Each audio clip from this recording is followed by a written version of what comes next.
Anchor come host అయిన మంచు లక్ష్మి ఇప్పుడు ఓ charity show నిర్వహిస్తుంది. కమర్షియల్ ప్రోగ్రామ్స్ మధ్యలో ఓ చారిటీ షోని కమర్షియల్గా వైరబుల్గా నిర్వహించడం అంత సులభమైన విషయమేమి కాదు. కానీ మేము సైతం సక్సెస్ఫుల్గా సాగుతుండడం చూస్తే ఈ షో ఎంత సక్సెస్ సాధించిందో అర్థమైపోతుంది. అయితే ఈ మేము సైతం కార్యక్రమాన్ని 2 ఫ్యామిలీలు మాత్రం పక్కన పెట్టేస్తుందని టాక్ వినిపిస్తుందండోయ్. టాలీవుడ్ ఇండస్ట్రీలో ప్రముఖమైన ప్రాధాన్యత ఉన్న ఆ 2 కుటుంబాల నుంచి హీరోలెవరు మంచు లక్ష్మి నిర్వహిస్తున్న షోకి రావడం లేదు. 1/2 మంది హీరోలున్న ఫ్యామిలీ నుంచి ఒకే కుర్రాడు వచ్చాడంతే. మరో కుటుంబం నుంచి అయితే ఆ మాత్రం అటెండెన్స్ కూడా లేదు.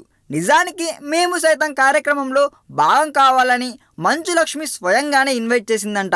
పర్సనల్గా మంచు లక్ష్మికి ఆయా హీరోల ఫ్యామిలీలకు మంచి రిలేషన్షిప్ ఉన్న టెలివిజన్ షో విషయంలో మాత్రం నైస్గా తప్పించేసుకుంటున్నారంటండోయ్.